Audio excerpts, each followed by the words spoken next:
আনারস এনেছিস জ্বর ভালো করতে, তা না হয় বুঝলাম, কিন্তু গাভীর দুধ আনতে গেলি কেন? শান্ত সামান্য ললাট কুচকালো, চোখ মুখ বিরক্ত সূচক ছবি এঁকে অধর উচ্চে বলা, আনারস আর দুধ দিয়ে মজাদার সুস্বাদু জুস বানিয়ে লেবুর মাকে গিলাও বলে এনেছে। তোর কোনো সমস্যা? লাবণী ক্ষোভ পারল। কত বড় সাহস, কি সাংঘাতিক কথাবার্তা! তাকে কিনা বিনা পয়সায় বিষ খাইয়ে মারতে চেয়েছে। এইটা তো একটা নাম করা কুখ্যাত খুনি।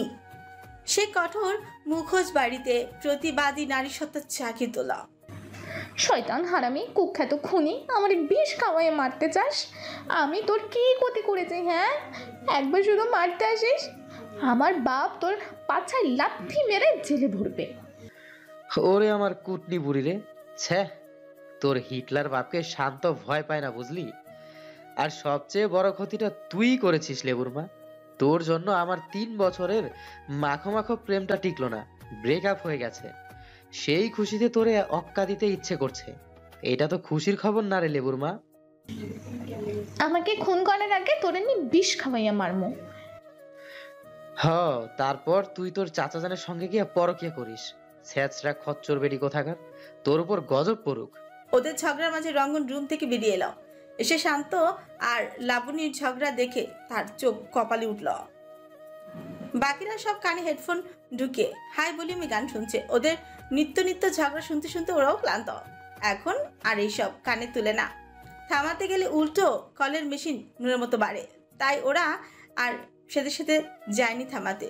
তোমরা রোগী দেখতে এসছো নাকি ঝগড়া করতে এসছো? ঝগড়া করতে হলে এক্ষুনি বের হও আমার ঘর থেকে। এটা ভদ্রলোকের বাসা, আশপাশ কত ভাড়াটি আছে, মিনিমাম কমন সেন্সটুকু কি আছে? ঝগড়ার জন্য পাবলিক রাস্তা আছে, সেখানে যাও। যত পারো মন খুলে ঝগড়া করো গিয়ে, কেউ বিরক্ত করবে না। আর বাসায় ঝগড়া নট অ্যালাউ। সরি রঞ্জন ভাই। অনুনয় করে শান্ত বলল। রঙ্গন অনন্যার পাশে এসে বসল। বিজ্ঞ লোকের মতো অনন্যার বাম হাত ঘুরিয়ে ফিরিয়ে উল্টে পাল্টে দেখল। এরপরে কণ্ঠের বেগ বহাল রেখে বেশ নমনীয়তার সঙ্গে বলল, গতকাল ডাক্তারের সঙ্গে কথা বলেছি আমি। উনি বলছেন আগামীকাল ব্যান্ডেজ করবেন। তুমি রেডি থাকো, আমি সকালে নিয়ে যাব। এখন একটু বের হবো, সাপ্তাহিক বাজার করবো। শান্ত আর শুভ তোমরা সকালে নিশ্চয়ই নাস্তা করে আসোনি? শান্ত আর শুভ মাথা নাড়ল। না, আপনার হাতের রান্না খাবো বলে জলদি না খেয়েই চলে এসেছে। সরি, তোমাদের আশা পূর্ণ হলো না, আফসোস। যাও, নাস্তা তৈরি করতে নেমে পড়ো। কিচেনে আটা মধ্যে রাখা আছে। মেয়েরা কোনো রকম সাহায্য করবে না। শান্ত, শুভ, তন্ময়, তাশরিফ, তোমরা সকলে নাস্তা বানানোর কাজে লেগে পড়ো। আমি আস্তে আস্তে যেন কমপ্লিট হয়ে যায়। আজ দুপুরের খাবার খেয়ে যাবে, আমি নিজ হাতে কাছে রাখবো, খেয়ে যাবে কিন্তু। আর রঙ্গন ফুল, তুমি আবার হাত ভাঙানি ওদের হেল্প করতে চাও না, কেমন? আসে। শান্তর মুখটা হয়েছে দেখার মতন। জীবনে কখন রুটি বানায়নি, এই সম্পর্কে তেমন অভিজ্ঞতাও নেই। ইভেন জানেও না রুটি কিভাবে বেলে। সে তো শুধু ভাত, ডাল, আলু ভর্তা, ডিম ভাজি, মাঝে মধ্যে মাছ মাংস রান্না করতো। কিন্তু এখন এত সব ভাবলে চলবে? রুটি বানাতে না পারলে লেডিসদের সামনে মান সম্মান থাকবে না? চারজনে গভীর মনোযোগে বসেছে। মেয়েরা টিভি ছেড়ে ফ্যান্টাসি বাংলা ডাবিং মুভি দেখতে বসেছে। শান্ত কটা গালি ছুড়ল। খবিসা মাতারিয়া খবিস। চোখ রাঙালো। আয় নতুন জুতার স্পর্শ দেই। শুভ তেরে গেল। প্রতিমধ্যে তাশরিফ তাকে আটকে ধরল। আরে ইয়ার, লেডিসদের সঙ্গে লাগতে যাস কেন? এদের বুদ্ধি আছে কিছু? চান্দির দেশে সবই সবজি চাষের গোডাউন, দেখতে পাচ্ছিস না? সবই গোবরের বাম্পার ফলন, বুঝলি? তরু নাক সিটকালো, মুখে বিদঘুটে করে বলল। তরু নাক সিটকালো, মুখটা বিদঘুটে করে বলল, তো গোবচ্ছি অতীব জঘন্য। শান্ত নিজল মুখটা বাঁকিয়ে ভেঙচি কেটে বলল, বেশি ট্যাংরা মাছের মতন লাফায়ও না সোনা। আজ নাস্তার দায়িত্ব আমাদের হাতে। এমন নাস্তা খাওয়াবো না, জীবনে তোরে বাপ দাদার 14 গোষ্ঠীর নাম ভুলে গিয়ে শান্তর নাম মনে রাখবি। থমক ছিল। থামো তোমরা। নাস্তা বানাতে ইচ্ছে না করলে বানিও না, তবুও শান্ত থাকো। সাবানা আপা তোমার মতোই সবাই ঠান্ডা নয়, এমন ঠান্ডা বোধ পেতে কপাল লাগে। বলেই শান্ত থামলো। রান্নাঘরে এক তুমুল কাণ্ড। তিনজন বেশ সিরিয়াস হয়ে বসলো। তাশরিফকে চুলোর সামনে দাঁড় করিয়ে দিল। তাকে বলা হয়েছে ওরা যা যা করতে বলবে সে যেন সেই অনুযায়ী সব কাজ করে। তাশরিফ প্রথমে গভীর মনোযোগ দিয়ে শুনল, এরপরে বিনিময়ে নীরবে সম্মতি জানিয়েছে। চিন্তিত মুখে তিনজনই ভাবছে কতটুকু পানি লাগে আটা গোলাতে, আটা গুলে কিভাবে। চারজনের একজনও জানে না শুভ চিন্তিত মুখে ওয়েট, আমি ইউটিউবে সার্চ করছি। আটা গোলার রেসিপি? ক্ষণকাল ভেবে বলল। তন্ময় আছে জানতে চাইল। শুভ্র মাথা নাড়িয়ে হ্যাঁ বোঝালো। শান্ত শুভর মাথায় আলতো করে চর বসালো। শুভ মৃদু গোঙানি দিয়ে আর্তনাদ করে উঠল। আরে মারলি কেন? মাথাটা কি তোর লেবুর মার টাকায় কিনা নাকি? ভারী আজব। গর্ধব, ওটা গোলা না, সেদ্ধ লেখ। আটা সেদ্ধ হবে। ওই একটা হলেই হলো। শুভ আটা সিদ্ধ করে কিভাবে লিখে সার্চ করলো। অনেকগুলি ভিডিও আসলো, সেখান থেকে একটা শর্টকাট ভিডিও প্লে করে ভিডিও দেখে দেখে ইশারায় শান্ত তাশরিফকে বলল। পাতিলের 4 মগ পানি দে। তাশরিফ 4 মগ পানি চুলে বসিয়ে দিল। মিনিট 2 পর শান্ত আবার বলল। এবার একটু লবণ দে। তাশরিফ শান্তর কথা মতন 1 চিমটি লবণ দিল। তার 1 মিনিট পর শান্ত ফের বলল। সর্বশেষে পানির ভিতরে আটা দিয়ে খুন্তি দিয়ে নাড়া দে। তাশরিফ ওর কথা মতন আটা দিল, নাড়াও দিল। শান্ত এবার অতি উত্তেজনায় হাতে থাপ্পড় দিয়ে কোমর নাচিয়ে বলে উঠল। ইয়া কঠিন রে, অবশেষে আমরা সাকসেস মাম্মা। কে বলেছে রুটি বানাতে পারি না? লেডিসদের আজ হার মানিয়ে দিব। শুভ তাশরিফের দিকে হতভম্ব হয়ে তাকিয়েছিল। শান্তর গলা ফাটানো চিল্লানিতে তার চেতনা ফিরে শান্তর মাথাটা হাত দিয়ে ঘুরিয়ে তাশরিফের দিকে তাকাতেই বাধ্য করলো। শান্তর চোখে মুখে এক অদ্ভুত বিস্ফোরণ চমকপ্রদ, কেননা চুলোয় কোনো আগুনই জ্বলছে না। তাহলে এতক্ষণ তাশরিফকে যা যা করতে বলা হয়েছে সে সবই করেছে ঠিকই, অথচ গ্যাসে জ্বালানি। গাধা কোথাকার। আটা নাড়া দিতে গিয়ে দেখে পাতলা ফেনা ফেনা সিন্নি হয়ে গেছে, একদম ভেজা পায়েস। শান্ত কটমট করে চাইল। এই শালা, বালের পর গ্যাসটা জ্বালাইবে কেডায়? তোর শালি আইসা এতটুকু মাথায় ঘেলো নাই যে গ্যাস জ্বালাতে হবে? ভাই, আমি এখনো বিয়াই করিনি, শালে আসবে কোথা থেকে? শান্ত খ্যাপা বাঘের মতন তেড়ে গেল। তুই গ্যাস জ্বালাস নাই কেন? তুই বলেছিস গ্যাস জ্বালাতে? ধুর বাল, এইটাও তোরে বলতে হবে? বড় হইছিস কি বাতাসে ওরে? তুই মহিলা মানুষের চেয়ে বেশি খবিস। যা দূর হও। ওদের ক্যাচালের মধ্যে ক্লান্ত হয়ে রঙ্গন হাট থেকে ফিরল।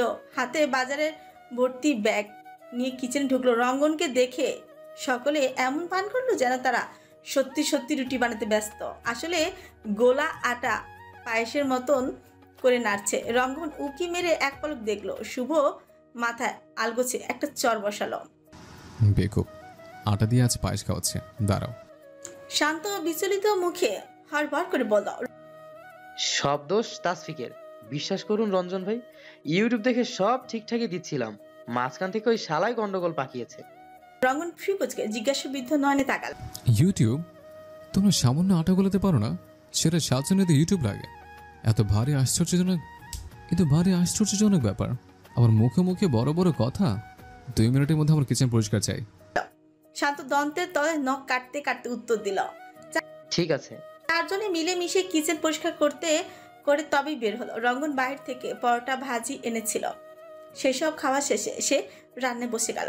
ঘরে মুরব্বি বলতে তার দাদু, তিনি ভালো করে চোখে দেখেন না। রান্না বান্না যা করার সে নিজে একা করে। একজন কাজের লোক আছে, তার হাতে রান্না অতটা ভালো নয়, তাই রঙ্গন ভাই রান্না করে। সকলে যখন টিভি দেখতে ব্যস্ত, অনন্যা তখন ধীরে ধীরে খাট থেকে নেমে গেল।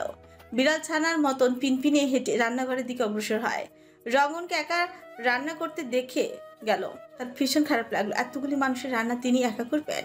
তার হাত ভালো থাকলে অন্তত একটু সাহায্য করতে পারতো।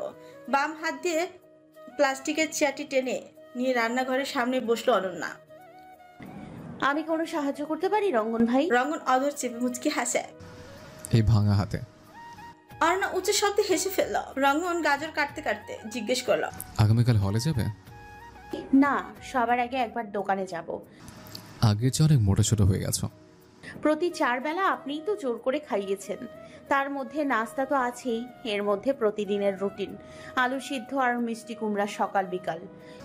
তোমার শরীরের যে হাল ছিল, বাতে শরীরে জ্বর বাকি ছিল মেয়ে। যা হয়েছে ভালো হয়েছে। দাঁড়ো, ওয়েট, ওজনটা একটু মাপি। রঙ্গন গলা ছেড়ে শান্তকে ডাকলো। হে শান্ত, খাটের নিচ থেকে ওয়েট মাপার মেশিনটা নিয়ে এসো তো। কিছুক্ষণ পর শান্ত ঝুলতে ঝুলতে ওয়েট মেশিন নিয়ে এসে হাজির। রঙ্গন ফুল, দাঁড়াও তো। অরণ্যা ভয় ভয় দাঁড়ালো। না জানি 1 মাসে বসে বসে খেয়ে কত ওজন বেড়ে গেছে। 60 কেজি। সে আচমকা জিভের মাথায় কামড় বসালো। এমা এই তো অনেক সারছে মহা সর্বনাশ। তার চোখে মুখে বিস্ময়। রঙ্গন হাসে নৈশব্দ। অনন্যা মুখ ভার করে এলো। নিশ্চয় আমি মোটু হয়ে গেছি। 60 কেজি ওয়েট মানে অনেক অনেক অনেক দিন আয়না দেখি না। এই শান্ত আয়নাটা এনে দাও না প্লিজ। এত আয়না দেখা লাগবে না, এমনিতেই সুন্দর আছিস। আয়না দেখে আর কি উন্নতি করবি? চেহারার মানচিত্র তো পাল্টাতে পারবি না। ওয়েট অতিরিক্ত হলেও মুখটা গোলুমোলো সুন্দর দেখতে আছে। মেয়ে বলে আজ একটু ফাজলামি করতে পারছি না। সব রঞ্জন ভাইয়ের দোষ। কেন যে তোকে আমার মেয়ে বানাতে গেল এইটাই বুঝে উঠতে পারি না। সকলে এখন শুধু তোকে দেখলেই বলে, ওই দেখো সাধু তোমার মেয়ে কাজল রেখা যাচ্ছে।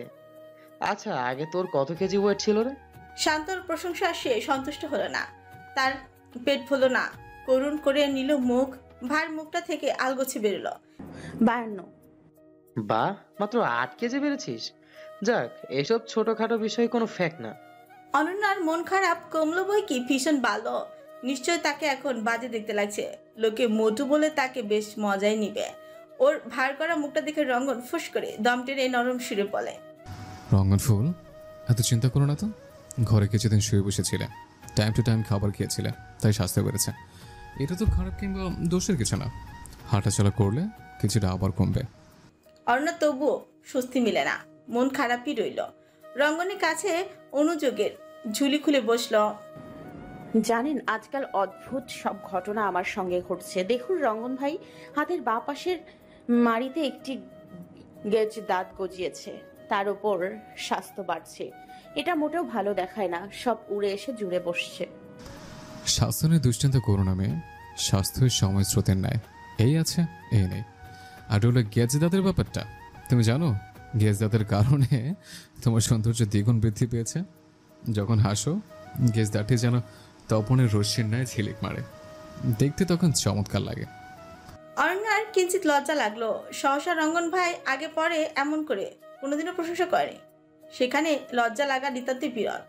তীব্র অস্বস্তিও হয়। শান্ত সন্দিগ্ধ নজরে চোরা চোরা চোখে রঙ্গনের দিকে তাকায়। ওর চোখের ভাষা অতিশয় নরম ও সরল, দয়াদ্র, স্বচ্ছ। চোখে মুখে এক আকাশ উদ্বেগজনক চিন্তা নিত্যতা। তার পঞ্চম ইন্দ্রিয় বলছে রঙ্গন ভাই তার রঙ্গন ফুলের নির্ঘাত প্রেমে পড়েছে। নয়তো এই লোকের মুখে সৌন্দর্যের প্রশংসা বড়ই আশ্চর্যজনক ঘটনা। তবে আচার আচরণে তা বোঝায় না কিছু। সে আসলে কনফিউজড। কোনটা সত্যি, ভেতরটা না বাহিরটা? দুপুরের দিকে সকলে খেয়ে দিয়ে চলে গেল। পরদিন ডাক্তার দেখানোর পর অনন্যা হলে ফিরে এলো। সময়গুলি ব্যস্ততার সঙ্গেই অতিক্রম করছে। এখন আর পড়ার টেনশন নেই। সেই সময়টা কাজে লাগিয়ে সে বেশি বেশি বিজনেসে মনোযোগ দিচ্ছে। হাতে সামান্য একটু সমস্যা আছে। ডাক্তার বলেছে সময়ের সঙ্গে সঙ্গে সে ঠিক হয়ে যাবে সব। তার মেহেন্দি বিজনেস দেশ ছাড়িয়ে বিদেশের মাটিকে পর্যন্ত পৌঁছে যাচ্ছে। নিত্য নতুন লোক বাড়ছে ক্রেতা। ও এর মধ্যে সে একটি উদ্যোগ নিয়েছে, একটি টিম গঠন করেছে। সেই টিম থেকে বাংলাদেশের বিভিন্ন জেলায় 2 জন করে মেহেন্দি আর্টিস্ট থাকছে, যারা তারই হাতে গড়া স্টুডেন্ট।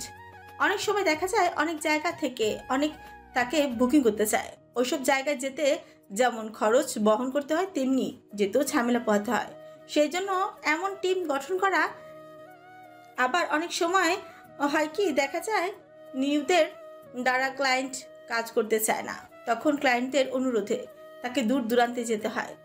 এই জন্য বড় মাপের একটা অ্যামাউন্ট অবশ্যই সে নেয়। ইতিমধ্যে সামাজিক যোগাযোগ মাধ্যমও ছাড়াও সে মেহেন্দি বাই অনন্যা নামে অনেক জনপ্রিয়তা পেয়েছে। তবে মিডিয়ার সামনে সে এখনো আসেনি। বিশেষ করে তার কাস্টমারের অধিকাংশ স্টুডেন্ট। হাতের কাজ পরিষ্কার ও নিখুঁত সুন্দর হওয়ার জন্য সে ভীষণ জনপ্রিয়তা অর্জন করেছে। কলেজের ম্যাডাম টিচার্সদের কাছে কাজল রেখা নাটকের পাশাপাশি একজন উদ্যোক্তা হিসেবে বেশ নাম কামাই করেছে। সকলে তাকে সাপোর্ট করছে, মন ভরে দোয়া করছে। অনেক সময় স্যাররাও তার অফিস থেকে ওয়াইফ সন্তানদের জন্য মেহেন্দি ক্রয় করে।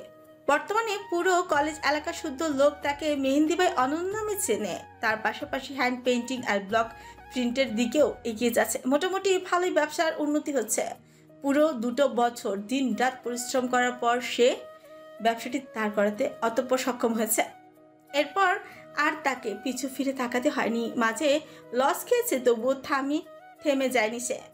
বর্তমানে ভালো উন্নতি লাভ করেছে, ব্যবসায়িক পার্টনার বাড়ছে। এরই মধ্যে মার্চে এলএলবি-তে ভর্তি হয়েছে। সপ্তাহে 3 দিন ক্লাস হয়, তাও দুপুরের পর। পরদিন গেল শান্ত ফ্ল্যাটে। সেখানে গিয়ে এক অপ্রত্যাশিত ঘটনার সম্মুখীন হলো। গিয়ে দেখলো লাবণীকে শান্ত শোকেসের মধ্যে ঢুকে রেখেছে। এ এক চাঞ্চল্যকর ঘটনা। শান্তকে দেখা গেল সবজি কাটতে। লাবণী যে শোকেসের মধ্যে তা নিয়ে তার কোনো বিন্দুমাত্র মাথা ব্যথা নেই। ঢুকিয়েছে নিশ্চয়ই সে, তাই তো মাথা ঘামাচ্ছে না। অরুণাকে দেখে অদর ছড়িয়ে একগাল হাসলো। এই ছেলে হাসলে গালে টোল পড়ে। ওকে দেখে চেয়ার টেনে এগিয়ে দিল বসতে। নে বস, এই প্রথম আসলি আমার ফ্ল্যাটে, কি দিব বলতো? আচ্ছা, আমি একটু চিনি নিয়ে আসি। ঘরে কেবল চিনি আছে, তাও পুরো বয়াম টেনে টুনে একটু বের হবে বোধ হয়, একটু। শান্তর কথা সে পুরোপুরি হতভম্ব হয়ে গেল। অবাক নেত্রে শোকেসের দিকে ইশারা করে। লাবণী ওখানে কেন? তুই বস, আমি এসেই বলছি। অনন্যা উকি মেরে দেখলো শান্ত যখন পুরোপুরি রান্নাঘরে ঢুকে গেল অনন্যা, তখন লাবণীর কাছে গেল ফিসফিস করে জিজ্ঞেস করলো, কাহিনী কি? তুমি ওটার ভেতরে গেলে কেমনে? সে এক লম্বা স্টোরি, পরে বলবো। Please Ananya, help me. ওই মেন্টালকে দেখো কি করছে আমাকে। এভাবে শোকেসের মধ্যে থাকা যায় বল? নিঃশ্বাসটা বদ্ধ জায়গায় গলার কাছে আটকে আসছে।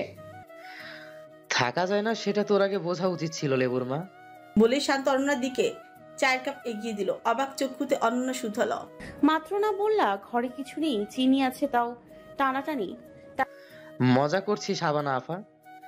এখন একটু বসেন, চা খেয়ে মাথা ঠান্ডা করে বলুন তো, কোন উদ্দেশ্যে আমার গৃহে চরণধরি পড়লো আপনার? তার আগে বলো, লাবণীকে শোকেসের মধ্যে শোপিসের মতো সাজিয়ে রেখেছো কেন?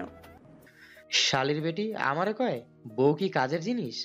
বউ হলো শোকেসে সাজিয়ে রাখার জিনিস।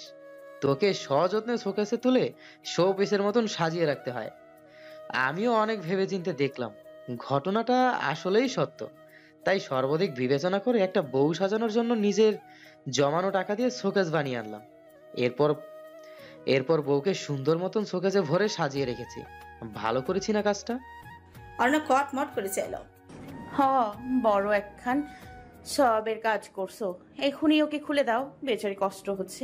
শান্তর ভাব সাপ ভালো না, খুলবে বলে মনে হয় না। উল্টো একটা গান ধরল, প্রেমের মরা জলে ডুবে না সোনারে। অরণ্য হতাশ, মাথা সম্পূর্ণ এলোমেলো হয়ে গেল। শান্ত যে তার ছেঁড়া মানুষ তা বোঝা শেষ। সে বুঝলো শান্ত সহজে লাবণীকে তালা খুলে বের করবে না। সে অন্য পন্থা অবলম্বন করলো। মেসেজ করে পুরো ফাজিল পার্টির টিমকে ডাকলো, সঙ্গে রঙ্গন ভাইকে রাখতে ভুল করলো না। এরই মধ্যে শান্ত 4 বার বাথরুমে গেছে। অনন্যা একদম হাতে কর গুনে গুনে রেখেছে। ফাজিল পার্টি যখন শান্ত দরজায় কড়া নাড়ে, তখন 5মবারের মতো শান্ত বাথরুমে গেল। লাবণী মিটমিট করে হাসে। শান্ত বাথরুমে ঢোকার আগে লাবণীকে কড়া করে শাসালো। ওই দিন তুই আমার নতুন আন্ডারওয়্যার দিয়ে রান্নাঘর মুছেছিস, কিছুই বলেনি, কিন্তু আজ সকালে কি করলি কামডা? আমার 2700 টাকা দামের শার্ট দিয়ে ঘর মুছেছিস। তোরে 2 দিন ঝুলাইয়া চিত কইরা পিটাইলেও কম হইয়া যাইব। তেরা শ্বশুরের ডঙ্গি শাওয়াল কোথাকার। পাছায় বোমা ফিট কইরা দিলে একদম ঠিক মতন হয়। একবার বাথরুম থেকে আসি, এরপরে এক লাথিতে ফুটবলের মতন পুকুরে ছুঁড়ে মারবো তোকে। বিনিময়ে লাবণী ফেংচি কাটলো। আমার বালটা করবে। শুভ্র ভিতরে ঢুকতে ঢুকতে লাবণীকে জিজ্ঞেস করলো, কাহিনী কি দোস্ত? ওই শোকেসের মধ্যে তুই কি করস? শান্ত বাথরুম থেকে বের হতে হতে বলল, সাঁতার কাটে। রায়ান আছে না, ওর ছেঁচড়া চাচাজান, ওর প্রেমের পুকুরে সাঁতার কাটে। তোর কাটতে ইচ্ছে করলে বলতে পারিস, আয় ভিতরে ঢুকিয়ে দেই। শুভ প্যান্ট ছেড়ে বসতে বসতে বলল, আমি সাঁতার জানি না বাপু, পরে ডুবে মরবো। আজ সকালে কি হয়েছে কি জানিস? গল্লির মোড়ে একটা নতুন সুন্দর মাইয়ার সন্ধান পাইছি। প্রথম দেখেই ক্রাশ খাইছি। সে এক ঝাক্কাস মাল। পুরো 2 ঘন্টা মেয়েটার পিছনে খরচ করার পর জানতে পারলাম মেয়েটা আসলে বিবাহিত, 2টো বাচ্চাও আছে। বড় রকমের একটা সাইকা খেলাম দোস্ত। শান্ত হাত বাড়িয়ে শুভর দিকে হ্যান্ডশেক করলো। কংগ্রাচুলেশন দোস্ত, এভাবে সামনে এগিয়ে যা, জনগণ পাশে আছে। নাক উঁচু করে ছিটকালো। শান্ত, সাবান দিয়ে হাত দিয়ে এত গন্ধ আসে। হাত দিয়ে দ্রুত নাক চেপে ধরল। শান্ত ভেজা বাম হাতটা তরুর গালে লাগিয়ে দিল। ওর মুখের সামনে হাতটা নিয়ে এলো। এরপর বলল, শুকে দেখতো গন্ধ আছে কিনা। তরু মুখটা বিদঘুটে করে কুচকাল। কটমট করে বলল, জুতা চিনস? কোন কোম্পানির দোস্ত? ওদের ঝগড়ার মধ্যে রঙ্গনবাই সে উপস্থিত হয়। প্রথমে তার নজর পড়ে লাবণীর উপর। শান্তর দিকে তাকিয়ে চোখ রাঙালো।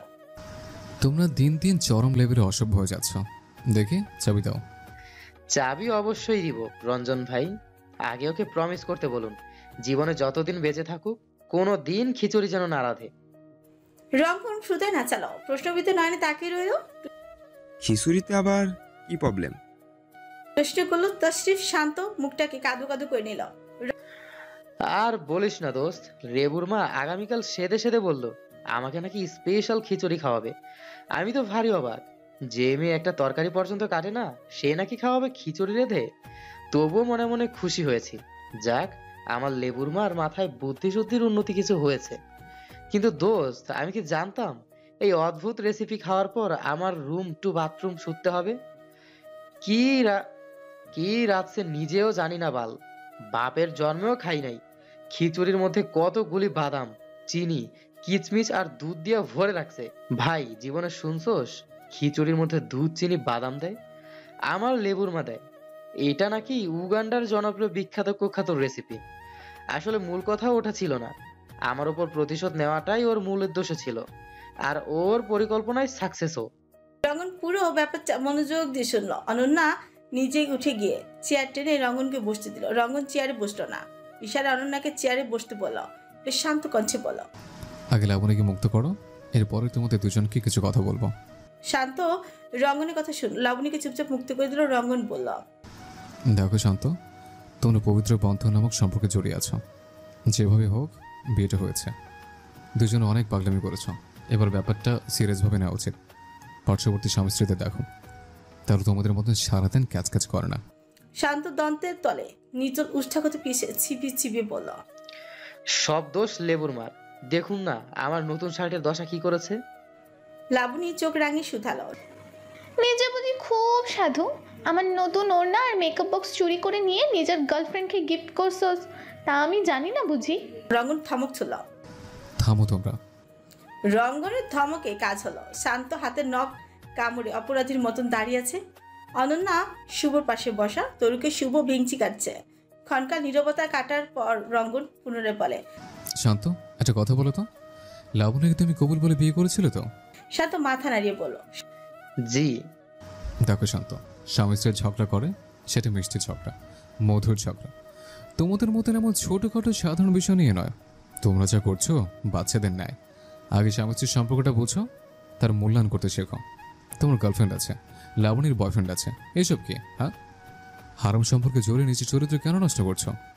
যদি তোমাদের একান্ত ভালো না লাগে তাহলে তার জন্য আলাদা পথ আছে, ডিভোর্স নাও। নিজেদের পছন্দ অনুযায়ী মেয়েদেরকে বিবাহ করো, তবু এমন ক্যান্সেল করো না। আমার কথা বুঝছো তুমি? শান্ত সিরিয়াস হয়ে বলল, আমার বর্তমানে কোনো গার্লফ্রেন্ড নেই। যা একজন ছিল লেবুর মা ভাগিয়েছে। যা বলার লেবুর মাকে বলুন। সারা রাত ফুসুর ফুসুর করে চাচা জানের সঙ্গে জান প্রাণ দিয়ে কথা বলে, আর দিন শেষে আমারটা খেয়ে আমার সঙ্গেই কোমর ভেদে ঝগড়া করে। লেবুর মা যদি সুযোগ দেয় তাহলে আমার সংসারটা করতে কোনো প্রকার আপত্তি নাই। লাবণী দ্বিগুণ খেপে উঠল। আমি তোর মতন ছ্যাঁচড়ার সঙ্গে সংসার করতে চাই না, যে নিজেই একটা ফুডা নাইসা অন্যের জিনিস চুরি করে গার্লফ্রেন্ডকে গিফট করে, চোর কোথাকার। শান্ত পাল্টা জবাব দিল, আহা গো সোনা, তোমার সঙ্গে সংসার করতে আমি লাফাই কত। আজ যাবি তুই, কাল ঘরে নতুন বউ আনবো। আর আমি যদি চোর হই, তুই কি আমার আন্ডারওয়্যার দিয়ে চুলা মুছোস, ন্যাকড়া বানাইছোস শালি, আবার বড় গলায় কথা বলস? লজ্জা নাই ছেঁচড়া বেটি কোথাকার? দেখছেন রঙ্গন ভাই, এটার মুখের ভাষার কি শ্রী, যেন গালাগালির পিএইচডি করা। রঙ্গন ওদের ঝগড়া থামাতে না পেরে নিজে বিরক্ত হয়ে এক প্রকার হনহটিয়ে বেরিয়ে যাচ্ছিল। শান্ত তাকে পথিমধ্যে থামালো। খালি মুখে যাচ্ছেন কেন রঞ্জন ভাই? অন্তত পক্ষে কিছু খেয়ে যান। খেয়েছি তো। শান্ত এক বুক আশ্চর্যজনিতা নিয়ে প্রশ্ন করলো, ও মা, কোথায় খেলেন? আমি তো দেখলাম না। তোমাদের দুজনের ঝগড়া পেট ভরে খেয়েছি, বাসায় গিয়ে আর খাবার খেতে হবে না, এখন চাই। থেকে যান না, দুপুরে বিফ খিচুড়ি রান্না বসাবো। রঙ্গন স্মিত হাসে, শান্তর কাঁধে হালকা করে চাপড় বসালো। যেদিন তোমাদের দুজনকে একসঙ্গে সংসার করতে দেখবো, ওই দিন এসে পেট ভরে তোমার হাতে রান্না খেয়ে যাবো। শান্ত একটা কথা মনে রেখো, আগুন আগুনকে থামাতে পারে না, দুজনে গরম হলে জ্বলবেই, থামবে না। মাঝে মধ্যে নীরবতা উত্তর হয়। দাও তো আমার রঙ্গন ফুলকে পাঠিয়ে, তাকে জরুরি প্রয়োজন আছে। রঞ্জন ভাইয়ের রঞ্জন ফুল আপনাকে ডাকছে রঞ্জন ভাই। সকলে হেসে দিল। অনন্যা বের হওয়ার আগে শান্ত চুল টেনে ওকে কোনো দিয়ে একটা গুঁতো মারল। বিয়াদ্দব। সকলে আরেক দফা হাসলো। শুভ তাসটি ফোড়া উঠে দাঁড়ালো। শান্ত জিজ্ঞাসা বিদ্ধ নজরে তাকালো। তোরা কোথায় যাচ্ছিস? তোদের এই নিত্যদিনের শুটিং আজ শেষ নয়, নেক্সট পার্ট রিলিজ হলে খবর দিস, বিনা পয়সা এসে বিনোদন নিয়ে যাব। শান্ত জুতা খুলে শুভর পশ্চাৎ দেশে ছুঁড়েই মারল। শুভ জুতা ক্যাচ করে হাতে তুলে নিল, চুলতে বলল, আজকাল সবার জুতো মনে হয় বেশি হয়ে গেছে, যে যেভাবে পারছে ছুঁড়ে মারছে। ভাবছি সব জুতো জমিয়ে বসুন্ধরার সামনে ফুটপাতে একটা দোকান দিয়ে বসবো, তারপর দোকানটির নাম দিব অতিরিক্ত জুতা ছড়াছড়ি, আর একটা গান বের করবো। একখান জুতার দোকান দিমু এক্সের জন্য, সিলভার দিমু, হিল দিমু, লেডিস স্যান্ডেল দিমু অতি সামান্য, একখান জুতার দোকান দিমু এক্সের জন্য। শান্ত থমক ছিল। গেলি? শুভ ফিংচি কাটলো। ওভাবে ধমক মারা কি আছে মামু? তোমাদের মুরগির বাচ্চার মতন খেপে আমি সারা জীবন থাকতে আসিনি। এই চল চল তোরা, আসি লেবুর বাপ লেবুর মা, তোদের নতুন শুটিং রিলিজ হলে খবর দিস, সময় করে এসে দেখে যাবানে। লাবণী নিজের পায়ের স্যান্ডেল খুলে শুভর দিকে ছুঁড়ে মারল। মুখটাকে বিদঘুটে করে শুভর উদ্দেশ্যে একটি গালিও ছুড়ল। কুত্তা। শুভ খাপ করে লাবণীর স্যান্ডেল ক্যাচ করে ধরে ফেললো। এরপরে কোমর দুলিয়ে অট্ট হাসিতে হাসতে লাগলো। ভাবছি এবারের প্রথমে লেবুর মার জুতাটা নিয়ে বিজনেসটা শুরু করব। দিনটি শনিবার। রঙ্গন কাঠের বাজার এসেছিল একটা জরুরি কাজে। পাশের কামারদের দোকান, ওখানে শুভ আর শান্ত এসেছিল বটি দামাদামি করতে। তখন ওদের সঙ্গে দেখা। এরই মধ্যে হুট করে তার মুঠো যান্ত্রিক ফোনটি ভাইব্রেশন করে বেজে উঠল। স্ক্রিনে প্রিয় রঙ্গন ফুল লিখিত নামটি স্পষ্ট ভাসছে। সে মুচকি হাসলো, কল কেটে দ্রুত ব্যাক করলো। হ্যালো বলার পর অনন্যা সাড়া পাওয়া গেল না। ঘন ঘন শ্বাস টানার শব্দ। রঙ্গন ভীষণ আশ্চর্যজনক লাগলো ব্যাপারটা, আবার খটকাও লাগলো। সে জনমানবহীন স্থানে গিয়ে পুনরায় হ্যালো হ্যালো বলল। ফোনের উল্টো পাশ থেকে মেলি ভয়ার্ত কাপা কাপা গলায় মিহি কণ্ঠে ভেসে এলো, রঙ্গন ভাই, আমাকে বাঁচান, একটা মস্ত বড় ভুল করে ফেলেছি। একজনকে আমি নৃশংসভাবে খুন করে ফেলেছি। লোকটা একজন ধর্ষক ছিল, তার পেটের মধ্যে আমি রড ঢুকিয়ে দিয়েছি। ভোর এক ফালি নরম বিমোহিত স্নিগ্ধ আলোক রশ্মি এসে উন্মুক্ত জানালার কপাট দ্বারে ভিড় জমিয়েছে। লম্বা বাগান বিলাসের ঘন ঘন ডালপালার ফাঁক ফোকর দিয়ে জানালার সফেদ পর্দা ভেদ করে রুমের ভিতরে প্রবেশ করে। কিঞ্চিত লাজুক হেসে আবারও নব্যবধূদের মতন ক্ষণে ক্ষণে উকিও মারে, যেন কত লজ্জা তার। শিরশিরে স্নিগ্ধ হিমেল হাওয়ায় উষ্ণ হাওয়া শরীরটা নড়ে চড়ে উঠে ক্ষণকালের মধ্যে ঠান্ডায় ঝেঁকে কেঁপে উঠল। পরক্ষণেই গায়ে কাঁথা টেরে সময়ের ব্যবধানে পুনরায় গভীর নিদ্রায় হারিয়ে যায়। রোদের তেজ বাড়ে, সেই সঙ্গে বাড়ে মুহূর্তের প্রবলতা ও তার নিবিড় তন্দ্রা ছুটে যায়। কর্ণদ্বার সজাগ হয়, ললাট মাঝে বিরক্তিসূচক ভাঁজ রেখা পোস্ফুটন দপদপ করে মাথার মধ্যে। নিদ্রা ভালো হয়নি, এতটুকু ঘুম তার পছন্দ হয়নি, মন ভরেনি। আরেকটু ঘুমাতে পারলে মন্দ হতো না, কিন্তু সেই শান্তি কি তার আছে? এখনো কত কাজ বাকি পড়ে আছে। চোখ মুখ খিচে পাতলা কাঁথাটি শরীর থেকে টেনে সরিয়ে নেয় সে। বাসি বিছানা বালিশে মুখ গুজে মাথাটা খাজে হেলিয়ে কিং দশেক বসে রয়। তখনই ভুরুম ভুরুম করে কৃত্রিম মুঠো যান্ত্রিক যন্ত্রটি বেজে ওঠে। সে একটু বিরক্ত হলো, হাত বাড়িয়ে সেন্টার টেবিল থেকে ফোনটি হাতে তুলে নিল। শান্ত ফোন করেছে, তার আরেকটু বিরক্তি বাড়ল। এই ছেলেটার সময় অসময় ফোন করতে কোনো কারণ লাগে না, বিশেষ করে তাকে ফোন করা। ফোন করলেও সেই বেহুদা কথা, কোনো গুরুত্ব কাজের নয়, তবুও রিসিভ করলো। হ্যাঁ বল অশান্ত। খবর কিছু শুনেছিস? সে ভারী আশ্চর্য হলো। এক বুক কৌতূহল আর উদ্বেগ উত্তেজনার মধ্যে ভীত সন্ত্রস্ত মনে ঘুম জড়ানো কণ্ঠে ভ্রু নাচিয়ে জানতে চাইল, কিসের খবর? ও মা, তুই জানিস না কিছু? এবারও ওর একটু রাগ লাগলো, সঙ্গে চওড়া দিয়ে উঠল বিরক্তি ভাব। তবে রাগটা দেখাতে গেল না, নিজেকে নিয়ন্ত্রণ করে নিল। ছোটখাটো একটি নিঃশ্বাস ফেলে বলল, না বললে জানবো কি করে? হ্যাঁ তাও সঠিক। আচ্ছা শোন, রঞ্জন ভাইকে প্রায় 1 ঘন্টা আগে পুলিশ কলেজের সামনে থেকে ধরে নিয়ে গেছে। আমরা সবাই থানায় যাচ্ছি, সঙ্গে নীরা নামের মেয়েটাকেও নিয়ে যাচ্ছি। তুই জলদি আয়, আজ ছাত্রদের কেরামতি দেখাবো। হালার হোগামারা পুলিশ ওরা পাইছেটা কি? হ্যাঁ, নির্দোষ মানুষকে জেলে নিয়ে ভরবে বললেই হলো? শালাগো পাছায় বোমা মারতে পারলেও শান্তি মিলতো। ল, কলেজের সব স্টুডেন্ট আর টিচাররা থানা ঘোরাও করছে, তুই জলদি আয়। শান্ত ফোন কেটেছে প্রায় অনেকক্ষণ হবে, কিন্তু ওর ঘোর ততক্ষণেও কাটেনি। পুরো মাথাটা বোঝাই করা হাজারো চিন্তার খেলা। চোখ মুখের রং পাল্টে গেছে। পুরো মাথাটা বোঝাই করা হাজারো চিন্তার খেল। চোখ মুখের রং পাল্টে গেল। বারবার মনে হতে লাগলো রঙ্গন ভাই ওর জন্য জেলে গেল, কিন্তু কেন? তার দোষের শাস্তি সে পাবে, উনি কেন নিবে? জলদি চোখে মুখে পানির ঝাপটা দিয়ে সে একটি ওড়না পেঁচিয়ে মুখে মাস্ক পরে বেরিয়ে গেল। একটু রিক্সা ডেকে জলদি করে উঠে পড়লো। প্রতিমধ্যে ভাবলো দুদিন আগেরকার সেই লোমহর্ষকর মর্মান্তিক ঘটনা। তখন রাত 8টা 9টা হবে, তার সঠিক আন্দাজ নেই।